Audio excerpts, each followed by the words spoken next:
Sir मैंने recording on कर दिया है। Okay, let's start. शुरू करिए आप। तो नमस्कार, आपके साथ मैं अदिति त्यागी, मेरे साथ हम सबके फेवरेट एम्बेसडर दीपक वोरा। आप सर मुझसे प्लीज ये मत पूछेगा तुमको कैसे पता, मुझे ये पता, तुमने सर्वे किया या नहीं किया। तो सबसे पहले तो नमस्ते, धन्यवाद, आभार कि आपने मुझे टाइम दिया है और बहुत बहुत स्वागत है सर। वेला बंदा हूँ, बहुत टाइम है मेरे पास। जब भी आप बुलाएंगी मैं आ जाया करूंगा। ये कोई सबसे बड़ा दिक्कत झूठ है, सबसे ज्यादा इन डिमांड रहते हैं। और वो है ना अपना, मेरा चाचा मैकडोनल्ड ट्रम्प वो बड़ा तंग करता है। और आपका उसको बोल तो खेती मार्शल से भी आपकी काफी दोस्ती है ना। खेती खेती मार्शल वो मार्शल आजकल ने नहीं। आजकल मुंह उसके मुंह के ऊपर अलीगढ़ का ताला लग गया, गधे के मुंह पे। आजकल ज्यादा नहीं बोलता वो ज्यादा क्योंकि नहीं बोलता तालिबान सर, ठोक रहा है। लेकिन तालिबान जिस ठोक तरह रहा से है। तालिबान तो ठोक ही रहा है, लेकिन जिस तरह से सर मैं आपसे आज जो समझना चाहती हूँ थोड़ा सा, तो खेती मार्शल की भी बात करेंगे और जो लड़ाई चल रही है उसकी तो बात होगी ही, इजराइल ईरान और यूएस की जो लड़ाई है उस पर तो बात होगी ही। लेकिन पहले क्योंकि मैंने जब से खबर सुनी कि ये ड्रग रिहैब सेंटर पर इन्होंने जिस तरह से बम बरसा है मिलिट्री इंस्टॉलेशन के नाम पे, 400 प्लस सिविलियंस के मारे जाने की बात है। आप सबसे पहले तो सर ये बताइए मुझे कि आप पाकिस्तान के खिलाफ इंटरनेशनली एक्शन नहीं हो सकता, और ये सब लोग आज कहाँ दुब के बैठे हैं जो इसराइल में अरे हॉस्पिटल पे बम गिरा रहा है, हॉस्पिटल पे बम गिरा रहा है, सड़कों पर आ जाते थे, आज कहाँ छिप गए। Thank you very much. ये दुनिया जो है ये बेटा परफेक्ट नहीं है। बहुत सी चीजें होती हैं जो हम अपना इंटरेस्ट उसके अंदर देखते हैं। अफगानिस्तान में, my father was from Afghanistan, Ghazni. मेरे परिवार में 35th कजन अभी भी वहां है। वहां पर ड्रग्स की बहुत बड़ी प्रॉब्लम रही है। एक तो वो मेजर प्रोड्यूसर भी है। आपको मालूम है सोवियत संघ के टाइम में भी सोवियत फौज में एक कमजोरी थी ड्रग्स की। फिर जब अमेरिकी वहां पे गए तो कहते हैं कि 30 से 40% उनके जो सोल्जर्स थे, दिस इज द फिगर जो मैंने देखा है, 30 to 40%, अप टू 40% वो ड्रग्स के शिकार हो जाते हैं। आप घर से दूर हैं, आप अनफॉरगिविंग हार्श टेरेन में हैं, कुछ पता नहीं आप जिंदा रहेंगे कि नहीं, सो पीपल पे ड्रग्स लेने शुरू कर देता है। अफगानिस्तान में भी बहुत ड्रग एडिक्ट्स हैं। प्रोडक्शन तो है ही हेरोइन की, और वहां पर जो है फिर उसको कोकेन में प्रोसेस करके आगे बेचते हैं।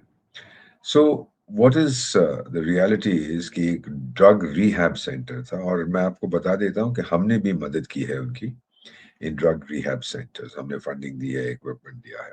अब पता नहीं जिसके ऊपर हमला हुआ है वो हमारा फंडेड था या हमारी इक्विपमेंट थी या उनका अपना था, मुझे पता नहीं है। लेकिन सच्चाई ये है कि जो जिहादिस्तान ने किया है उनको नहीं करना चाहिए था। अब मैं थोड़ा सा इसका बैकग्राउंड आपको बता देता हूँ ताकि करोड़ों लोग जो बिल्कुल आपका बिल्कुल। प्रोग्राम देखते हैं वो समझ पाए कि ये हो क्या रहा है वहां। क्योंकि दोनों तो वही हम्म। है ना जो जिहादिस्तान कहते थे, ओ हमारे Islamic brother, darling darling, sweet heart sweet heart चलता था ना इस्लाम के नाम पे। वो हो नहीं रहा। क्या हो गया, जब जिहादिस्तान की स्थापना हुई थी 1947 में, तो भारत ने और जिहादिस्तान ने दोनों ने संयुक्त राष्ट्र संघ की मेंबरशिप के लिए फॉर्मल एप्लीकेशन, एक होता है, हम तो खैर मेंबर्स थे ही एज ब्रिटिश इंडिया, लेकिन उसके बाद फिर एक फॉर्मल एप्लीकेशन हुआ एंड उसमें जिहादिस्तान ने, जब वो हमसे अलग हुआ, उसने मांगा मेंबरशिप। एकमात्र देश था जिसने कहा नो। उस देश का नाम था अफगानिस्तान। क्योंकि शुरू से जो अफगान है वो जो एरिया आज पाकिस्तान है उससे नफरत करते हैं। ये मैंने खुद देखा है, इस बात को खुद महसूस किया। लेकिन कुछ देर के बाद फिर जब 47 में पाकिस्तान ने हाथ पैर जोड़े तो फिर अफगानिस्तान मान गए। उस वाले जो अमीर थे उनके, उन्होंने कहा चली जाने दीजिए, माफ किया। उसके बाद फिर क्या होता है कि 1950s में एक होती थी फकीर ऑफ इप्पी, आईपीआई। फकीर ऑफ इप्पी ने बहुत ठोका था पाकिस्तानियों को। वो पश्तून था मेरी तरह, मैं तो आधा पश्तून हूँ, एंड ही वांटेड पश्तूनिस्तान। उसको समर्थन अफगानिस्तान से भी मिला था, लेकिन फिर उसकी मूवमेंट नहीं चली और वो खुद मर गया, बीमार हो गया, फिर उसकी मूवमेंट खत्म हो गई।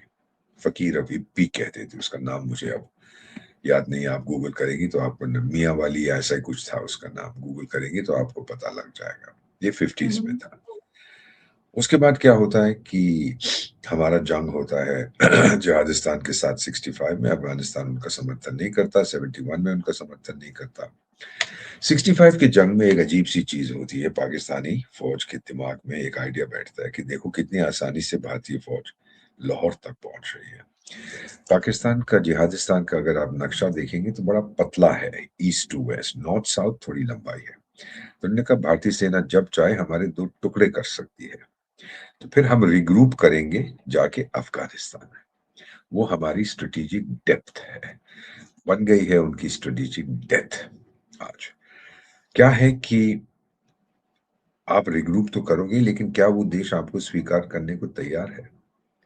अब ये जो फिलॉसफी थी इनकी, ये जो बेवकूफों का सपना था कि हम रीग्रुप करेंगे, इसका मतलब है अफगानिस्तान की सरकार आपको स्वीकार करेगी? अरे नहीं करेगी तो सरकार बदल दो।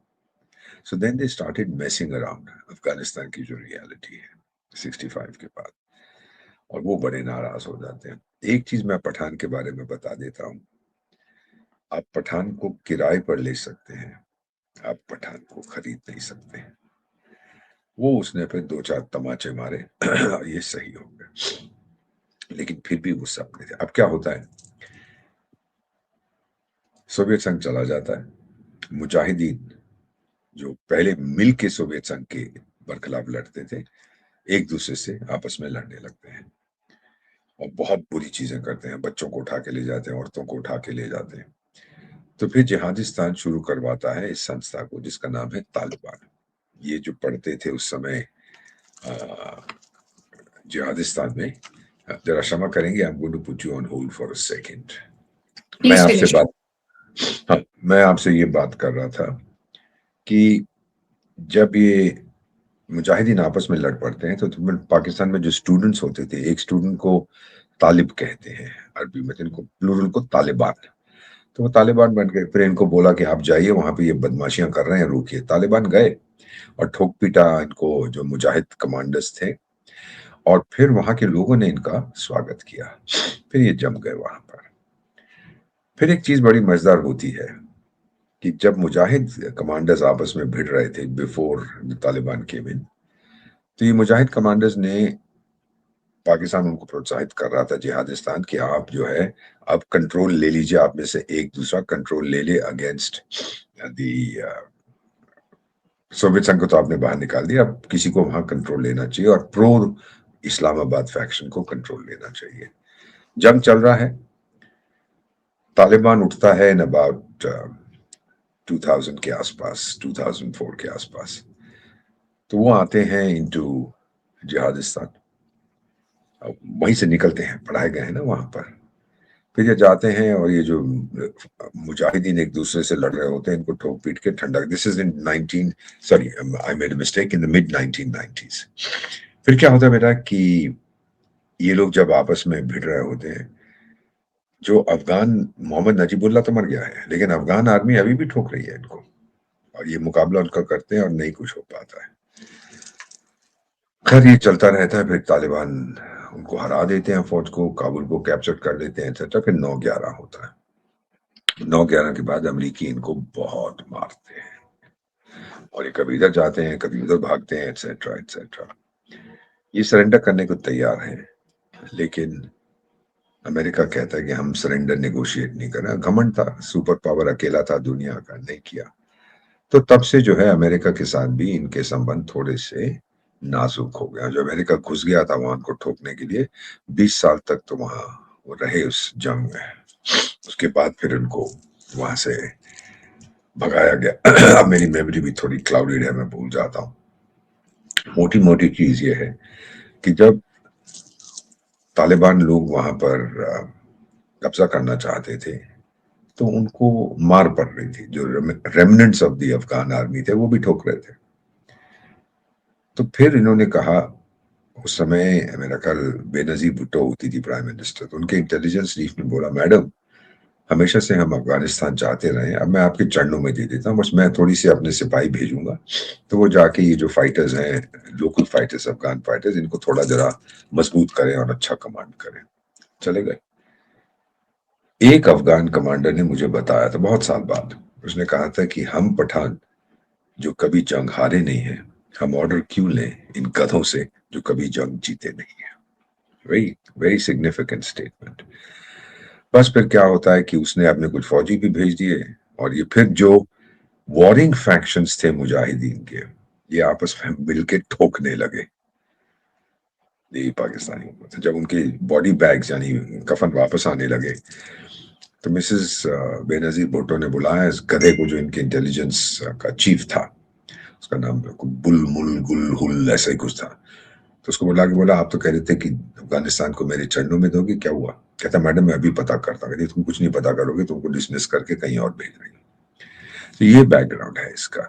हमेशा दखल देने की कोशिश की है इन्होंने, अब बात इनकी बनी नहीं।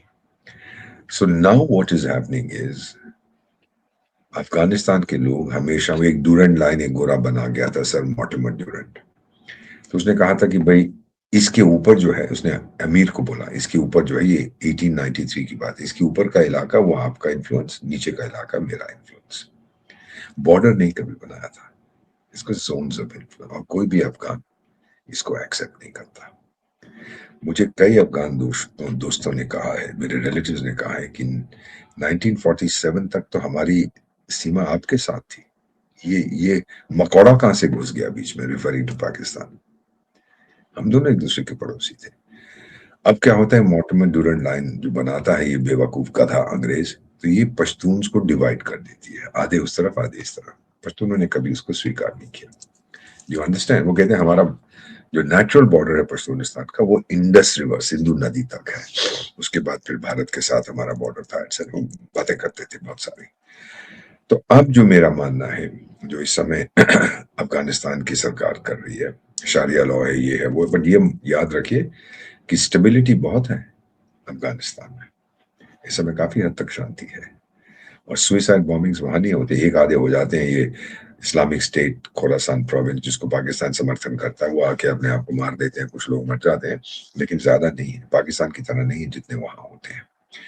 तो अफगानिस्तान की जो हुकूमत है, वहां के जो लोग हैं, अब वो बदला ले रहे हैं विद पाकिस्तान की, और उन्होंने क्रिएट किया था टीटीपी, तहरीक तालिबान पाकिस्तान, जिसको पुराने क्रिकेट खिलाड़ी होते थे, क्या नाम था, डिमरान खान, डिम खान ऐसे कुछ था, वो जेल में बैठा हुआ आजकल।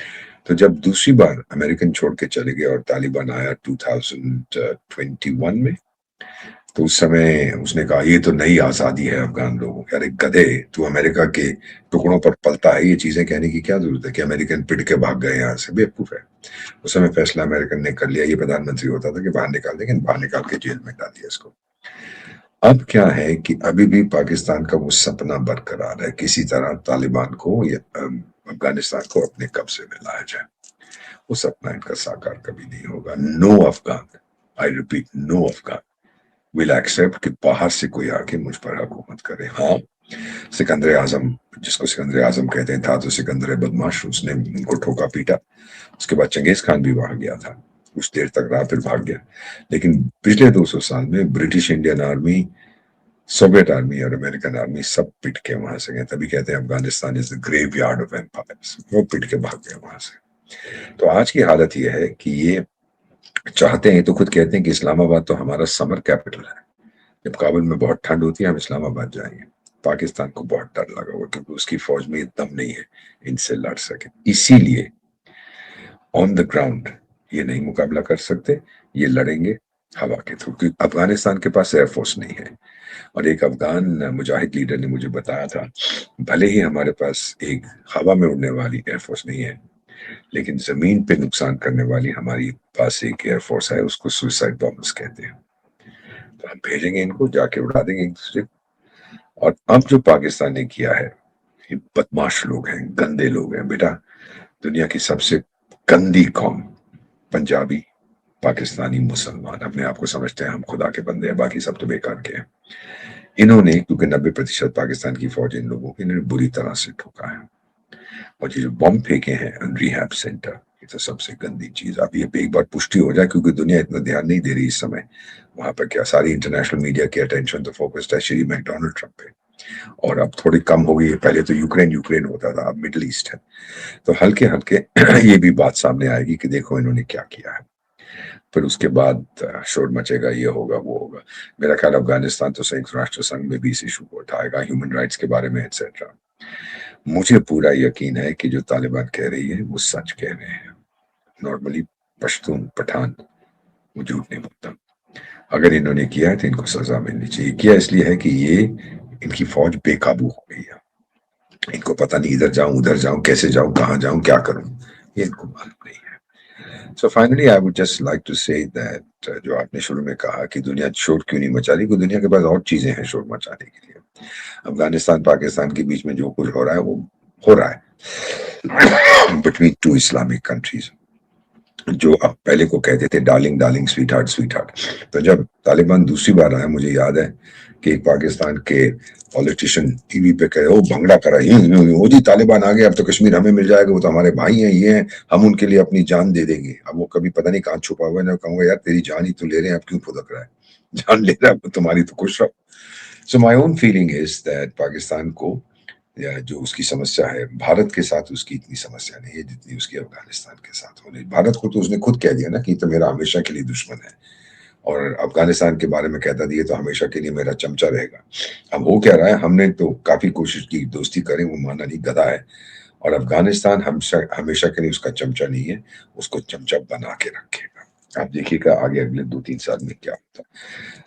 अफगान को हराना इतना आसान नहीं है, और अगर आप वहां पे अपनी हुकूमत डालना चाहते हैं, जैसे कि इस समय हम देख रहे हैं बुश साहब ईरान में कोशिश कर रहे हैं, आपको लोग भेजने पड़ेंगे। एक कहावत है कि घोड़े की पीठ पर बैठकर किसी देश को कॉन्कर करना आसान है, घोड़े की पीठ से उतरकर हुकूमत करना बड़ा मुश्किल है। ये हम देख रहे हैं इस समय। ओके, सो पाकिस्तान अफगानिस्तान के लिए कहा जा रहा है कि वो वो मीडिएट जल्दी कर रहा है अफगानिस्तान पाकिस्तान में।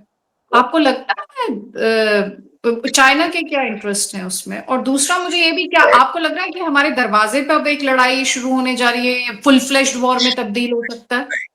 नहीं, अफगानिस्तान फुल फ्लेज वॉर नहीं करेगा, ये उनके सिस्टम नहीं है, वो गुरिल्ला टैक्टिक्स में माहिर है। वो अंदर घुसेंगे, ठोकेंगे, भाग जाएंगे, अंदर घुसेंगे, ठोकेंगे, भाग जाएंगे। जब पाकिस्तान तंग आके बोले अच्छा भाई खैबर पख्तूनख्वा से मैं अपनी फौज वापस ले रहा हूँ, वो तेरा इलाका है, I see this happening in the next 1 or 2 years, वो थक जाएंगे, भाग जाएंगे, कब तक मार खाते रहेंगे। चीन मध्यस्थता किससे करेगा? तालिबान उसकी बात क्यों सुने, उसको क्या मिल रहा है? चीन वहां से कुछ निकाल रहा है, सोना रेकोडिक माइन से ये कर रहा है, वो कनेडियन कंपनीज भी हैं, लेकिन चीनियों पे वो भरोसा नहीं करते हैं। वो जब ये लड़ रहे थे तो मुल्ला बरादर की डेलीगेशन चीन गई थी, और चीनियों ने उनसे कहा आप तो एक पिवटल फोर्स हैं इस एरिया में, लेकिन उसके बाद फिर पाकिस्तान की मदद करने लगे। चीन को अगर चुनना पड़े बिटवीन अफगानिस्तान एंड पाकिस्तान, वो शायद पाकिस्तान को चुनेंगे, क्योंकि वहां पे पैसा बहुत, उन्होंने पूंजी निवेश बहुत कर रखा है, फिर वो भी गलत बात होगी। तो अफगान तो कभी स्वीकार नहीं करेंगे। और दूसरी चीज याद रखिए बेटा, चीन नफरत करता है इस्लाम से, कितने बीघर तो उसने पकड़ रखे हैं। पाकिस्तान के साथ दोस्ती है क्योंकि वो चाहता है कि भारत को तंग करे, लेकिन इंसान जैसे रूस भी पसंद नहीं करता इस्लाम को, ये सच्चाई है, इसको याद रखिएगा। बेसिकली जो इतिहास है इन दोनों देशों का पिछले 50 साल का, इनका समझौता होना नामुमकिन है। एक ही तरीका है, अगर पश्तूनों को अपना होमलैंड मिल जाए, अगर वो हो गया फिर तो बलूच वाले भी मांगेंगे, फिर सिंधिस्तान वाले भी मांगेंगे, तो फिर पाकिस्तान छोटा सा पाकिस्तानी पंजाब रह जाएगा, जितना मर्जी तुम नाचो गाओ, जो करना है करो। This is the reality. Sir, आपके फेवरेट टॉपिक पर आते हैं, क्योंकि आप तो लगातार इसी मुद्दे पर इधर से उधर हर चैनल हर पॉडकास्ट में बात कर रहे हैं, वो है ईरान इजराइल यूएस वॉर जो है। तो इसके मैं आपको जवाब दे देता हूँ before we go into lengthy discussion. क्यों हो रहा है? कई सौ साल पहले जब गोरे आए थे हमारे एरिया में, एशिया में, 3 मुस्लिम सल्तनत थी। एक थी ऑटोमन सरकार टर्की की, एक थी सफाविद डायनेस्टी ईरान में, तीसरी थी मुगल सल्तनत भारत में। तोड़ दिया, पश्चिमी देशों ने अपना दबदबा यहाँ पर बनाया। पहले विश्व युद्ध के बाद ऑटोमन सल्तनत को तोड़ दिया, और कई छोटे छोटे जितने गल्फ मोनार्कीज हैं ये सब उसी वक्त निकले हैं। दूसरी चीज उन्होंने ये की कि ईरान को भी ठोका काफी बुरी तरह से। वहां पे जो भी लीडर उनका बना था डेमोक्रेटिकली इलेक्टेड, उसको हटा दिया, शाह को ले आए, एटसेट्रा, होपलेसली करप्ट। तो सब भारत को भी तोड़ दिया था। इतना नहीं नुकसान कर पाए जितना करना चाहते थे अंग्रेज, लेकिन first and second world war के बाद ये सारी बाउंड्रीज नहीं बनाई है ताकि वेस्टर्न डोमिनेशन हमेशा बना रहे। और सेकंड वर्ल्ड वॉर के बाद आपने अपना चौकीदार वहां बिठा दिया जिसका नाम है इसराइल, क्योंकि आपको बुरा लग रहा था, आपने यहूदियों के साथ प्रैक्टिकली बलात्कार किया था यूरोप ने, और अब आप माफी चाहते थे, आप चाहते थे कि भाई जो हमने गलतियां करी हैं उसके लिए कुछ हम और करें। ये वहां पर इनकी कहानी है। अब मैं बता देता हूँ क्या होगा। ये गल्फ मोनार्कीज में ताकत नहीं है, गरीबी भी बहुत है उस एरिया में। ये मत देखिए कि पेट्रो डॉलर्स हैं वगैरह, पेट्रो डॉलर्स तो ये सारे गल्फ कोऑपरेशन काउंसिल के जो 6 देश हैं वो तो अमीर हैं, वो आपस में खा जाते हैं, उनके नेता लोगों तक बहुत कम पहुंचता है। क्या होगा कि इनमें दम नहीं है। अगर अमेरिका कल कहता है मैं जीत गया, मैं घर जा रहा हूँ, इनको ईरान से बहुत डर लगता है, इनको इसराइल से डर नहीं लगता, तो फिर इनकी सिक्योरिटी कौन प्रोवाइड करेगा? एकमात्र देश बचता है जो दे सकता है, वो है इसराइल। मेरा मानना है कि डोनाल्ड ट्रंप साहब इस इलाके से 2-3 दिनों में निकल जाएंगे कि मैं जीत गया, मैंने जो हासिल करना था कर लिया, अब मैं घर जा रहा हूँ। तो फिर ये सब इसराइल की तरफ जाएंगे, टाइगर ईरान से हमें बचा। मेरा मानना है कि ये होगा। और आज तो पता ही लग गया होगा आपको कि अली लारीजानी जो नेशनल सिक्योरिटी काउंसिल ईरान के सेक्रेटरी थे, उनको भी उड़ा दिया उनके बेटे के साथ इजरायली ने, कंफर्म कर दिया। और उन पे मैं भरोसा करता हूँ, इंटेलिजेंस बड़ी तगड़ी है। उसके घर में घुस के उसको और उसके बेटे को मार दिया था। तो इस तरह से वो लीडर्स को मारते जा रहे हैं, डिकैपिटेट करते जा रहे हैं। अब देखना है कब तक ईरान मार खाता रहेगा। ना कोई रुकेगा ना कोई झुकेगा। ये बड़ी अच्छी बात है कहने की, पहले थकेगा कौन, ये देखना है। So what is this is what I have told you. America छोड़ के चला जाएगा। ये फिर गल्फ स्टेट्स जो हैं ये एक दूसरे से तो भिड़ते ही रहेंगे, लेकिन इसराइल से कहेंगे भाई अब हमें सुरक्षा दे। और ईरान चुपचाप वहां बैठा रहेगा, क्योंकि दोबारा वो इसराइल से भिड़ने की कोशिश नहीं करेगा। वो अपना परमाणु प्रोग्राम अबैंडन नहीं करेगा, चुपचाप से बनाने की कोशिश करेगा, क्योंकि जानता है कि अगर इसराइल पर उसने विजय प्राप्त करनी है, जिसका कारण मैं कभी समझ नहीं पाया यहूदियों से क्यों नफरत करते हैं। अगर इसराइल को जीतना है तो फिर मुझे एक परमाणु हथियार चाहिए, क्योंकि इसराइल के पास भी है। ये उनकी थॉट प्रोसेस है। So if you understand what I'm saying, Israel वहां का शहंशाह, बाकी उसके चमचे। ईरान दूर बैठ के अपनी ताकत पे बढ़ाने की कोशिश करेगा, और अमेरिका घर जाके बोलेगा जी मैं जीत गया, मुझे नोबेल प्राइज फिर से दो। हमला भी मैंने किया, समझौता भी मैंने किया, पहले भाग के मैं आ गया, तो मुझे नोबेल पुरस्कार चाहिए। और पकड़े दो उसको जो कहता हूँ जी। तो सर फिर सवाल ये उठेगा, अमेरिका जिन ऑब्जेक्टिव्स के साथ इस लड़ाई में आया, उन्होंने रजीम चेंज की बात की और रेटिंग चेंज तो बाद में आया था। शुरू की ऑब्जेक्टिव थी कि न्यूक्लियर। ईरान को न्यूक्लियर हाँ बॉम्ब नहीं मिले। उसके बाद हाँ बोला उसकी, पहले तो उनकी न्यूक्लियर फैसिलिटीज को बॉम्ब किया, फिर उनकी मिलिट्री इंस्टॉलेशंस को बॉम्ब किया, फिर उनका सिविलियन इंफ्रास्ट्रक्चर तोड़ने की कोशिश की, oil wells, energy pipelines, desalination plants, उस पर हमला किया। लेकिन ईरान में रेजिलियंस है, वो भी ठोक रहे हैं वापस। जितनी मिसाइलें उड़ा रहे हैं यहाँ पर। कभी कहते हैं हमारी असली मिसाइलें तो हमने यूज नहीं की, पता नहीं क्या हाँ। मतलब उनका। तो अभी देखते हैं क्या होता है। मेरा मानना है कि 72 घंटे में डोनाल्ड ट्रंप साहब थक जाएंगे और बोलेंगे भाई मैं तो जीत गया। मैं एक विक्ट्री परेड करा देंगे वॉशिंगटन डीसी में, बोले हम जीत के वापस आ गए। ईरान गया जहां जाता है, उसका कोई फर्क नहीं पड़ा। गल्फ मोनार्कीज गई जहां जाती हैं। इसराइल बैठा है मेरा चौकीदार, वो संभालेगा। और रजीम चेंज का क्या होगा? जैसा चल रहा है वैसे ही। रजीम चेंज का मतलब कहते हैं, एक मुल्ले को तो मार दिया, खमेनी को। उसके बाद जो उसका बेटा आया था वो भी मर गया या कोमा में है। अब लारीजानी को मार दिया। तो जितने आते जाएंगे उनको मारते जाएंगे। रेजिम चेंज का मतलब क्या? अगर रेजिम चेंज का मतलब है कि मुल्ला सरकार को निकाल के आप एक डेमोक्रेटिक सरकार लाते हो, तो फिर आप इंतजार करिए अपने 50वें जन्मदिन का, फिर देखते हैं बुला सकते हैं कि नहीं। ये मुल्ला सरकार कहीं नहीं जा रही। और ईरान के लोग जो इनकी मुखालफत करते हैं, क्योंकि बाहर के किसी देश ने उन पे हमला किया है, वो भी इसको स्वीकार नहीं करते हैं, मुल्ला रेजिम को। कि मुल्ला रजी स्वीकार करते कि मुल्ला रेजिम के ऊपर कोई दूसरा देश हमला करे। क्योंकि हमला मुल्ला रेजिम तो हम कहते हैं, लेकिन है तो ईरान। तो वो कहते हैं जो हमला हो रहा है ये हमारे ऊपर हो रहा है, हमारे देश के ऊपर। ये बड़ी स्ट्रॉन्ग हिस्टोरिकल फीलिंग्स हैं उनके मन में, क्योंकि अंग्रेजों ने ही साफाविद डायनेस्टी जो ईरान में होती थी उसको खत्म कर दिया था। कहते हैं फिर ये जो मुल्ला डायनेस्टी है इसको खत्म करना, और ईरान इसको स्वीकार नहीं करेगा। तो मैं आपसे एक एक सवाल अगर पूछूं, और सवाल बहुत डायरेक्ट होगा, क्या आप हैरान हुए ईरान ने जिस तरह की रेजिस्टेंस पुटअप की? मैंने नहीं सोचा था, लगता है कि अगले पिछले 10 साल से वो तैयारी कर रहे हैं, उनको मालूम था एक ना एक दिन अमेरिका हमें ठोकेगा या इसराइल हमें ठोकेगा। उन्होंने पूरी तरह से इतना असला जो उनके पास है एकदम नहीं आया, कुछ रूस से आया, कुछ चीन से आया, मेनली इन्होंने अपनी तैयारी की। होशियार लोग हैं, गधे नहीं है। लेकिन ये भी सही है, और फिर शिया लोग हैं, फिर ये भी है शिया सुन्नी की डिवाइड इतनी तगड़ी है, जो मर्जी कहिए, डार्लिंग डार्लिंग, मुस्लिम मुस्लिम, ये सब बकवास है। आपस में भरोसा एक दूसरे का बिल्कुल नहीं करते। गल्फ मोनार्कीज, बहरीन वगैरह जैसी जगह में शिया की पॉपुलेशन काफी है, इराक में है, लेकिन ये लोग आपस में इनकी बनती नहीं है शिया सुन्नी की, बाकी सब तो सुन्नी मोनार्कीज हैं। और इसराइल जो है वो लड़ रहा है, उसने जॉर्डन को में जो हिजबुल्लाह बचा हुआ था उसको ठोक दिया है, और बुरी तरह रोज ठोक रहा है। हमास को खत्म कर दिया है। हुती फूती जो चुप करके बैठ गए, उनको तो शायद खरीद लिया गया है। तब देखता हूँ कि आगे आने वाले दिनों में क्या होता है। मैं एक्चुअली उसी सवाल पे आ रही थी कि जो ईरान के प्रॉक्सीज हैं, उन्होंने सरेंडर किया है या आपको लगता है कि ये कैलकुलेटेड साइलेंस है? सरेंडर वो लेंगे नहीं ना, सरेंडर करने के लिए कोई तो होना चाहिए। जब कोई है नहीं तो कोई क्या करेगा। तो इसी तरह से हमास को खत्म कर दिया है, बिल्कुल खत्म, नपुंसक बना दिया है। गाजा में उनको कभी आने नहीं देंगे, गाजा पर कंट्रोल कर लिया। अब दक्षिण लेबनान में वो फुदकते थे बहुत हिजबुल्लाह, उनको भी ठोक रहे हैं। और फिर अल्टीमेटली क्या होगा, हिजबुल्लाह जब चला जाएगा, दक्षिण लेबनान भी एक आर्टिफिशियल कंट्री है, दक्षिण लेबनान को इसराइल में इनकॉर्पोरेट कर देंगे, और कुछ बाकी हिस्से जो हैं वो कुर्दिस्तान बन जाएगा। और उधर ईरान और जिहादिस्तान के बीच में दोनों तरफ बलूच लोग हैं, दोनों नाराज हैं इन दोनों हुकूमतों के साथ, एक बलूचिस्तान भी बनेगा जिसका समर्थन अफगानिस्तान करेगा। ये तो बहुत ही इंटरेस्टिंग पॉसिबिलिटीज हैं। आपने बहुत कहा कुछ कि आप इसके लिए कोई टाइमलाइन लेते हैं? ये जो इतने सारे ये नक्शा बदलने की। जंग के लिए मैं कहता हूँ 2-3 दिन लग जाएंगे, और ये जो चेंजेस होंगे मिडिल ईस्ट में, जो नक्शा बदला जाएगा, वो इस साल के आखिर तक आप देख लेंगे। क्योंकि अमेरिका के नेटो दोस्तों ने भी कहा है, भाई हॉर्मुज में तू जाके जो करना है कर, हम तेरे साथ नहीं है। जापान ने भी मना कर दिया, ऑस्ट्रेलिया में, हमसे पूछा भी नहीं था मैकडोनाल्ड ट्रम्प ने, बाकियों से कहा था कि अपने युद्ध पोत भेजो, हमने से पूछा, उसको पता कि हम सीधा बोलेंगे कि भाई लड़ाई तेरी है, मुझे क्यों बुला रहा है।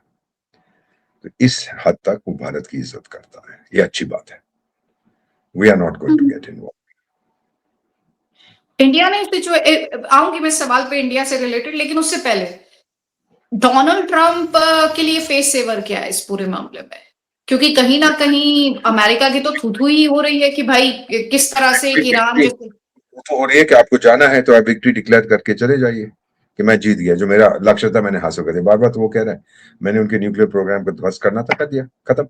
उनकी फौज को खत्म करना था, कर दिया, खत्म। अब मैं घर जा रहा हूँ, थैंक यू, बड़ा अच्छा लगा ईरान से, मैं आप लोगों से मिलके, मैं घर जाके थोड़ा आराम करता हूँ। बेसिकली यही होने वाला है।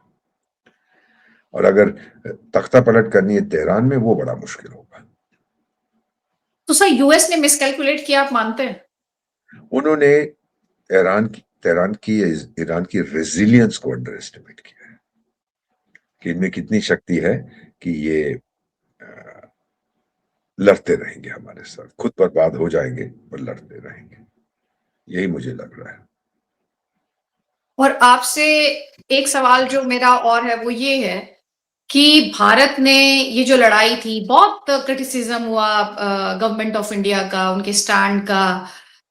आप इंडिया ने जिस तरह से इस पूरी सिचुएशन को हैंडल किया है, आपको लगता है ब्रिलियंट।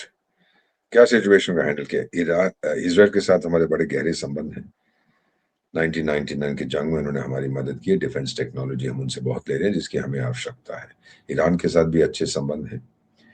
2012 में जब प्रतिबंध लगाए थे अमेरिका ने ईरान के ऊपर, बहुत बुरे प्रतिबंध, बहुत उन्होंने झेले हैं, तो उस समय ईरान ने हमसे कहा कि हम डॉलर तो ले नहीं सकते, आपको हम पेट्रोल दे रहे हैं, आप रुपए में हमें पेमेंट किए। वो तो हमने स्वीकार किया था उनके लिए।